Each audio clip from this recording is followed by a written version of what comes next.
Short notes में पूछा जाता है, या मेंटल हेल्थ जब आप पढ़िएगा तो उस टर्मिनोलॉजी के समझे बगैर पढ़ना मुश्किल, समझना मुश्किल। कुछ टर्मिनोलॉजी वो एग्जाम में भी आता है, जानना भी जरूरी है। What is illusion? इल्यूजन क्या है? Illusion, hallucination, delusion, amnesia, dementia, neurosis, साइकोसिस, डिप्रेशन, एंजाइटी, कन्वर्शन डिसऑर्डर जो अभी आपको बताया, कन्वर्शन रिएक्शन, मैलिंगरिंग, ठीक है। इतना कम से कम आपको कंठस्थ होना चाहिए। तो नहीं, बुक में है। इल्यूजन क्या है? रॉन्ग, अच्छा ठीक है, लिख लेंगे। इल्यूजन क्या है? Perception of any object wrong perception of anything. जैसे रस्सी लटका हुआ है, आप अंधेरा में देखे आपको सांप लगा, किसी का परछाई दिख रहा है आपको लगे कि भूत है, तो वहाँ ऑब्जेक्ट है, ठीक है, कोई चीज है। मोटा तार दिख गया, लग रहा है कि सांप है, ठीक है।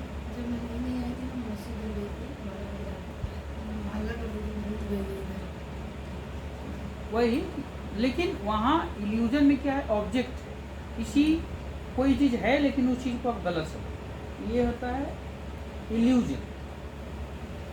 अच्छा, हैलुसिनेशन क्या है? Hallucination is a perception of a stimulus in absence of actual object।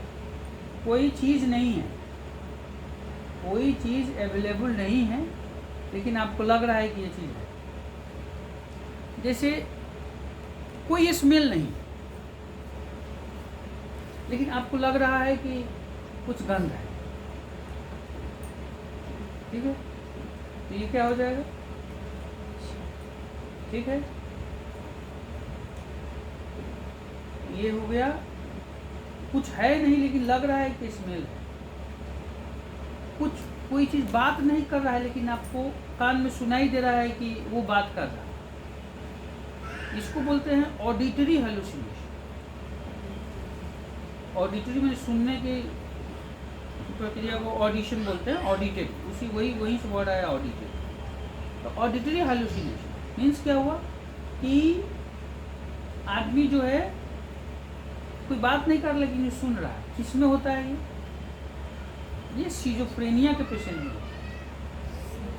Schizophrenia बताए थे ना कौन पेशेंट है, कौन है? जो घूमते रहता है।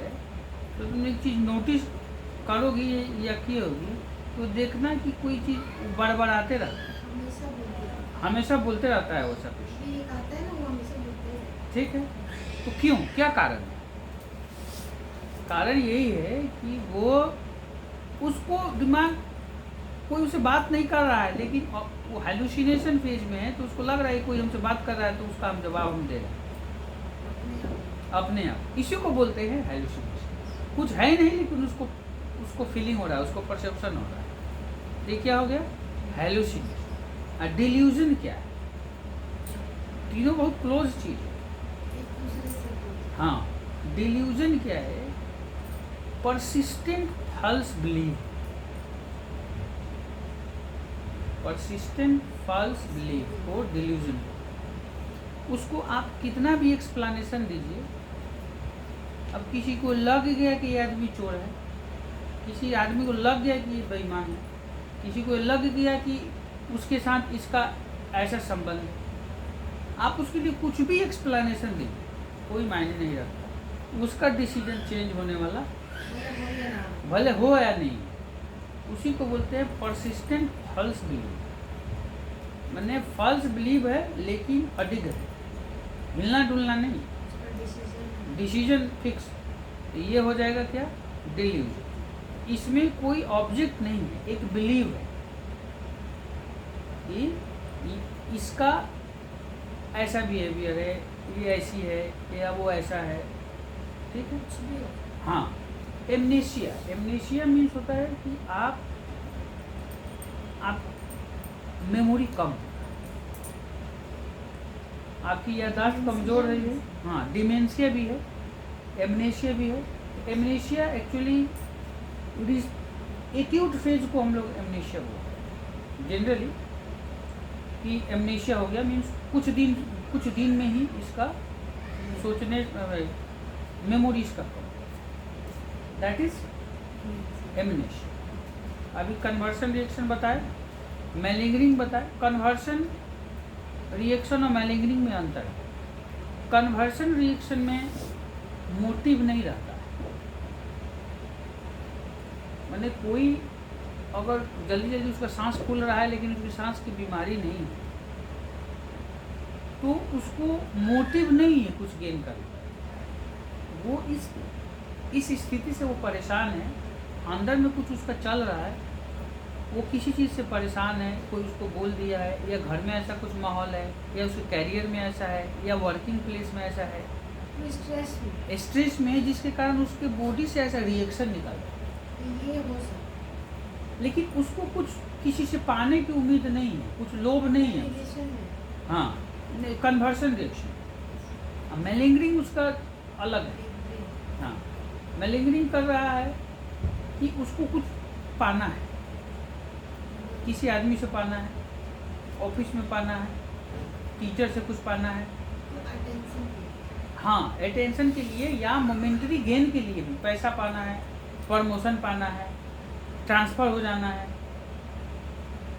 ये सब उसमें मोटिव होता है मैलिंगरिंग में, कि हम ये चीज़ कर रहे हैं तो हमको ये चीज़ मिलेगा, पहले से ऑलरेडी पता है कि हम ये करेंगे तो हमको ये चीज़ मिलेगी, ये मैलिंगरिंग हो। कन्वर्सन रिएक्शन बॉडी का एक रिएक्शन है जो हिडन कोई चीज़ है जिससे वो निकलता है। तो ये हो गया कन्वर्सन रिएक्शन, मैलिंगरिंग, ठीक है। तो मैलिंगरिंग इज ए पनिशेबल ऑफेंस, क्योंकि आप बीमार हैं नहीं, आप अपने आप को बीमार सोकर कुछ गेन करने, यानी कि आप जानबूझ के करते हैं। अगर ये पता अगर चला, अगर आप कहीं जॉब में हैं या कुछ काम कर रहे हैं कुछ भी, तो आपको इस पर पनिशमेंट मिलेगा। एक ये साइकेट्रिक डिसऑर्डर में बोला जाता है, जान लो, एक मर्डर हो गया इंग्लैंड में, आज से कम 200 साल पहले हुआ इंसिडेंट, वर्ल्ड का बहुत बड़ा भूचाल आ गया तो उसका, हाँ, मोटामोटी 150-200 साल पहले हुआ। एक मर्डर हुआ, मर्डर में क्या हुआ कि केस चला कि ये आदमी मार दिया है, 302 का केस चलेगा, फांसी हो जाएगा। तो उसका वकील बोला कि नहीं, ये मारा तो ठीक है लेकिन इसको पनिशमेंट कुछ नहीं होना चाहिए। बोले क्यों? आदमी उस समय इसका मेंटल स्थिति ठीक नहीं, ठीक है। तो जब मेंटल स्थिति आपकी ठीक नहीं है, अगर आप कुछ काम कर रहे हैं तो वो क्राइम ऑफेंस माना ही नहीं जाता है। तो कोई आदमी अगर मेंटली अगर डिस्टर्ब है, वो अगर हानि पहुंचा देता है तो उसके लिए कोई पनिशमेंट नहीं है।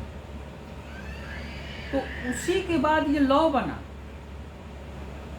कि if any body is mentally sick you can not punish, because वो अपने से कर नहीं रहा है, वो इसलिए किया है आपे में आकर के क्योंकि वो मेंटली डिस्टर्ब ऑलरेडी मेंटली। हाँ, तो ये नियम बना।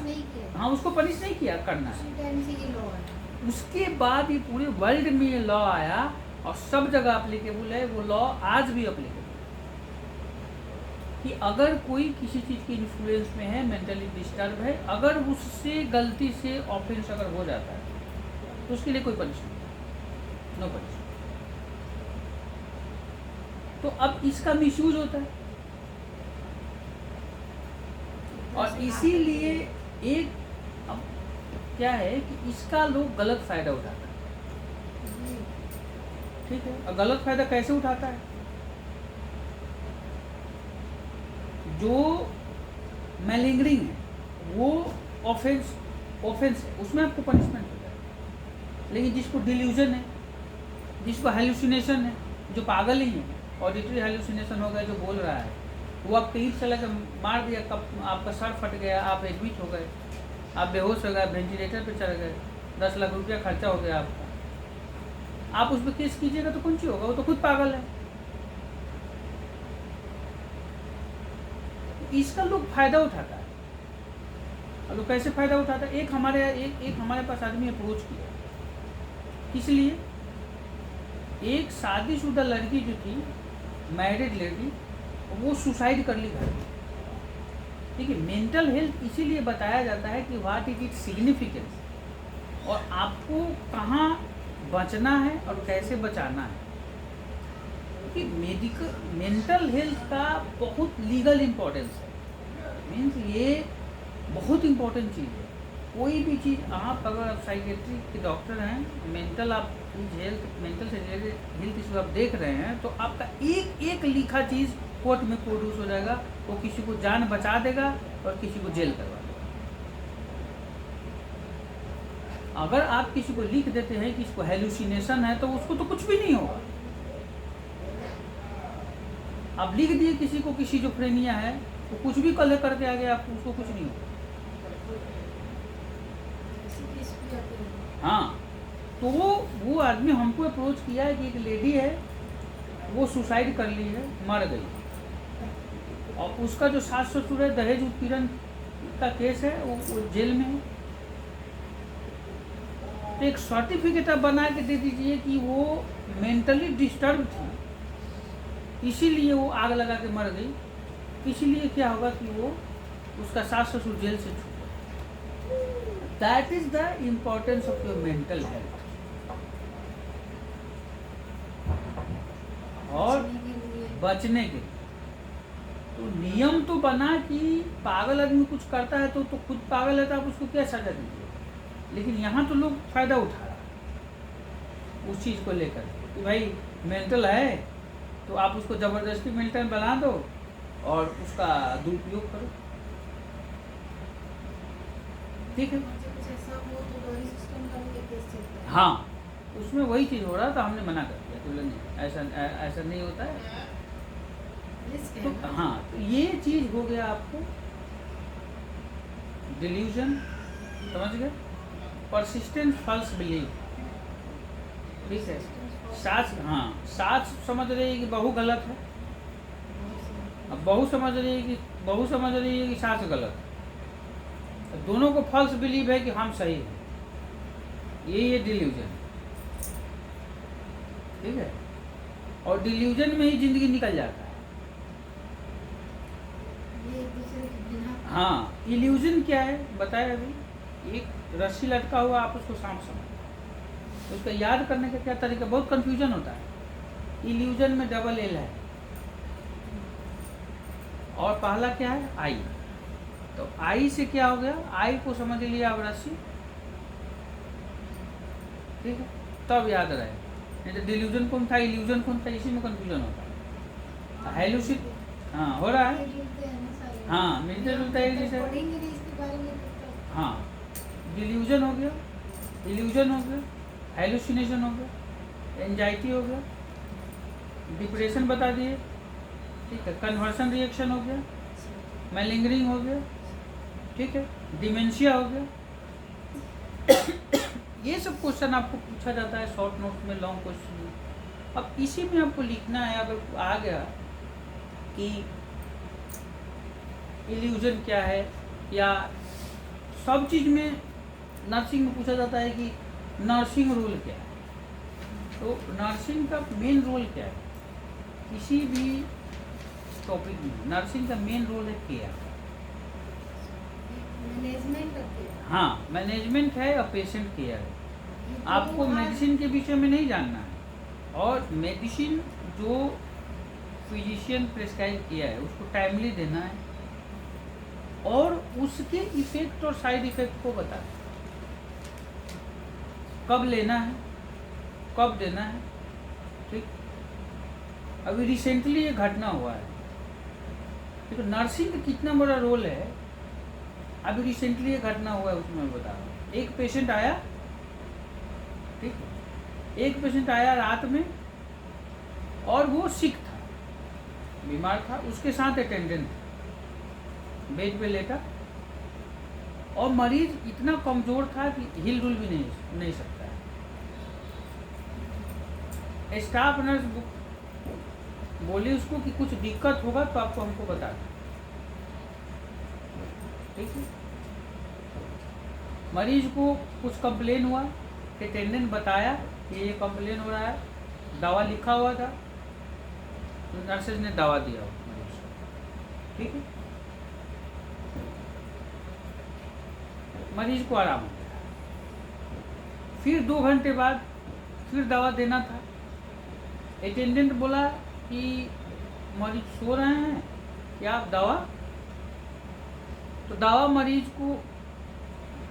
को नहीं देकर के अटेंडेंट को ही दवा देकर के पेशेंट, ये स्टाफ नर्स आया। ठीक है, 3 घंटे में बाद पता चल रहा है, उसका अटेंडेंट आ रहा है कि ये तो पेशेंट लग रहा है कि हमारे फादर जो है नहीं है। हाँ, अब वो जो नर्सिंग स्टाफ जाके देखा तो पल्स नहीं है, बीपी नहीं है, सांस नहीं चल रहा। डॉक्टर को बुलाया गया, डॉक्टर सीपीआर दिया, कोशिश किया, पेशेंट नहीं था। तो इसमें रिस्पॉन्सिबिलिटी किसकी बनती है? इसमें नर्सिंग की रिस्पॉन्सिबिलिटी बनती है कि कम से कम आपको जो दवा देना है, you give it to the patient, not attendant. मरीज सिक है, वो चद्दर में है, तो वो सोया है कि नहीं सोया है, जिंदा है कि मर गया, आपको देखना है। अटेंडेंट, हाँ, अटेंडेंट को भी टेंशन रहना है कि हम एक पेशेंट के साथ हैं तो उसका ख्याल रखना, उसकी कब तबीयत अच्छी हो रही है, कब खराब हो रहा है। नर्सिंग का ज़्यादा है, लेकिन प्रैक्टिकल एस्पेक्ट आपको देखना। आपके वार्ड में 50 पेशेंट हैं, आप हर समय पेशेंट पर अटेंशन आप नहीं दे सकते। ठीक है, पॉसिबल नहीं है। तो अटेंडेंट इसीलिए बोला जाता है कि रहने के लिए कुछ भी होगा तो मरीज वो आकर के स्टाफ नर्स को बताएगा। और स्टाफ नर्स का काम है किस लेवल तक, स्टाफ नर्स का एक ही काम है कि किस लेवल तक हमको मैनेजमेंट करना है और किस लेवल तक हमको समझ के हमको ऑन ड्यूटी डॉक्टर को या कंसल्टेंट को इन्फॉर्म करना। बस इतना ही नर्सिंग स्टाफ का काम कि आप चीज़ों को समझिए। कोई कह रहा है कि पेट में दर्द है और वो एडमिटेड है छाती में दर्द के, तो ये नया सिम्टम हो गया, अलग सिम्टम हो गया। वो भर्ती है छाती में दर्द के लिए, उसको पेट में दर्द हो गया, तो आपको उसमें कुछ नहीं करना। छाती के दर्द की दवा डॉक्टर ने लिखा है, लिख के नर्सिंग स्टाफ को दिया है कि छाती का दर्द का ये दवा है, ये होगा तो ये देना है, लेकिन उसको हो गया पेट में दर्द, तो क्या होगा? हाँ, then you inform to the concern, हाँ, कंसर्न डॉक्टर। ये अलग सिम्टम है। पेट में दर्द है, अब इमरजेंसी में नहीं आया, ये हो सकता है कि उसको गैस का प्रॉब्लम, आप गैस का प्रॉब्लम समझ के आपने दे दिया उसको एंटासिड, हो सकता है कुछ और हो, तब तो अफन चाहिएगा। छाती में दर्द के लिए जो इंस्ट्रक्शन है, हाँ, तो पेशेंट का काम ही है फंसाना स्टाफ नर्स डॉक्टर को। आजकल तो ये लोग समझ रहे हैं कि अगर डॉक्टर और नर्सिंग स्टाफ गलती नहीं तो कोई मरे नहीं। अगर हॉस्पिटल में अगर डेथ होता है तो 90% केसेस में ऑब्जेक्शन है, 90% केसेस कि अब ये दवा देते तो ऐसा हो जाता, वो दवा देते तो वैसा हो जाता। वो 10 को डॉक्टर से पूछेगा, 10 डॉक्टर 10 किस्म का एडवाइस देगा, ऑब्वियस है। ये बहुत हमारे पास भी कोई आएगा तो हम किसी चीज़ का इलाज करेंगे या कोई करता है डॉक्टर तो वो अपने हिसाब से करता है, सबका ठीक होता है। किस पर ब्लेम करेगा नहीं करेगा ये नहीं सोचना। आप अपनी काम जिम्मेवारी से कर रहे हैं कि नहीं कर रहे हैं ये इम्पोर्टेंट। आप अगर दूसरी चीज़ है कि एज ए नर्सिंग स्टाफ अगर कोई कुछ कंप्लेन बोल रहा है, नया कंप्लेन हो पुराना, तो आपको अटेंड करना है। अगर समझ में आए तो दवा देनी है, नहीं तो इन्फॉर्म कर देना। आपके पास ब्रह्मास्त्र है और डॉक्टर के पास क्या ब्रह्मास्त्र है कि हमको तो खबर ही नहीं, डॉक्टर बच गया आप फंस गए। कभी भी मरीज के कंप्लेन को अटेंड करना है। आप अटेंड कर लिए, ये चीज़ हर किसी के लिए लागू होता है, इवन डॉक्टर इवन नर्स दोनों के कंप्लेन है आप अटेंड कीजिए। आपने देखा, आपको जो समझ में आया सो आपने मरीज का हाँ अटेंड करना है, अटेंशन देना जरूरी है, क्योंकि नहीं तो आप मेडिकल लीगल केस में फंस जाएंगे। क्योंकि अब वो कहेगा कि हमने तो बोला था लेकिन नर्सें तो ध्यान नहीं दी। आप हो सकता है कोई और उससे ज़रूरी काम में बिजी है, लेकिन अटेंडेंट को तो अपने पेशेंट से मतलब है कई तरीके के आते हैं। हाँ भी वो ये चीज, और आप देख लिए डॉक्टर को इन्फॉर्म कर दिए, कोई कुछ नहीं कर सकता। दैट इज योर वर्क, आपने किया, उसका क्या रिजल्ट होगा वो डॉक्टर समझेगा, वो ईश्वर समझेगा। बचना है नहीं बचना है वो अलग चीज, अपना काम करते रहो। तो यही है mental health. That is important of your mental health. इसीलिए कभी भी कोई चीज़ फंसता है तो वो साइकेट्रिस्ट के पास जाता है और उसको ये चीज़ डिसाइड करना होता है कि ये आदमी मेंटली साउंड है कि मेंटली साउंड नहीं है, मीन्स मेंटल हेल्थ इलनेस है इसको कि नहीं है। ये आपको जान के आश्चर्य होगा कि ये मेंटल हेल्थ नर्सिंग करके आपका एक सब्जेक्ट है और एमबीबीएस में सब्जेक्ट नहीं है, साइकेट्री नहीं, वो सब्जेक्ट है मेडिसिन। और मेडिसिन के एक सेक्शन में मेडिसिन है 100 मार्क्स का, तो एक 10 नंबर का साइकेट्री से खाली क्वेश्चन है, जिस 10 नंबर स्किन से क्वेश्चन है। तो ये उसके मेडिसिन के साथ सब्जेक्ट है, सेपरेट सब्जेक्ट नहीं है वहाँ। अभी रिसेंटली सेपरेट सब्जेक्ट किया गया है, लेकिन नर्सेज को बताया जा रहा है कि आप मेंटल हेल्थ पढ़िए तो सब्जेक्ट तो साल भर पढ़िए, आप उस चीज़ को समझिए। लेकिन एमबीबीएस में इतना फोकस नहीं है, वाई? लेकिन ये इस गलती का एहसास जो मेडिकल काउंसिल है उसको हुआ। जब हम लोग पढ़ रहे थे उस समय साइकेट्री सिंगल सब्जेक्ट नहीं था मेडिसिन के साथ, लेकिन अब अलग से साइकेट्री सब्जेक्ट दिया है और इंटर्नशिप कंपल्सरी किया है कि आपको साइकेट्री में इंटर्नशिप करना है। पहले हम लोगों के समय में कंपल्सरी नहीं था। इंडिया में मेंटल हेल्थ प्रॉब्लम पैंडेमिक की तरह है, पैंडेमिक की तरह बहुत कॉमन है और सबसे निगलेक्टेड है। और इंटरेस्टिंग बात इसमें क्या है कि डिस्ट्रिक्ट का डिस्ट्रिक्ट खाली है जिसमें एक साइकेट्रिस्ट नहीं है, एक साइकेट्रिस्ट डिस्ट्रिक्ट का डिस्ट्रिक्ट खाली है, डिस्ट्रिक्ट हाँ, जिसमें एक साइकेट्रिस्ट नहीं। छापरा जिले में कोई आपका साइकेट्रिस्ट नहीं है, नॉट ए सिंगल। और बीमारी माने समझिए एक घर छोड़ करके दूसरे घर में मेंटल डिसऑर्डर का कुछ ना कुछ है, लफड़ा लोचा। किसी को फोबिया है, किसी को एंजाइटी है, लेडीज है तो उसको डिप्रेशन है, ये सब है, लेकिन डॉक्टर नहीं। और इसमें सबसे ज़्यादा नेग्लिजेंसी होता है गार्जियंस के पास से जितना, पेरेंट्स के पास जितनी नेग्लिजेंसी है उससे कम डॉक्टर्स की नेग्लिजेंसी नहीं है। अब डॉक्टर की नेग्लिजेंसी किस मायने में है? आप आइदर MBBS हैं, नहीं तो सब स्पेशलिटी है आपके पास। बहुत कम ऐसा चांस देखा जाता है कि उसको पता है कि डॉक्टर को पता होता है, अगर आप ठीक ठाक भी हैं थोड़ा तो पता रहता है कि ये मेंटल इलनेस है, लेकिन बहुत रेयर चांस है कि वो आदमी साइकेट्रिस्ट के पास रेफर करता है। वो नहीं करता है, वो खुद कोई दवा दे दिया या नहीं दिया, छोड़ दिया, चलो ठीक हो भी है, चलो।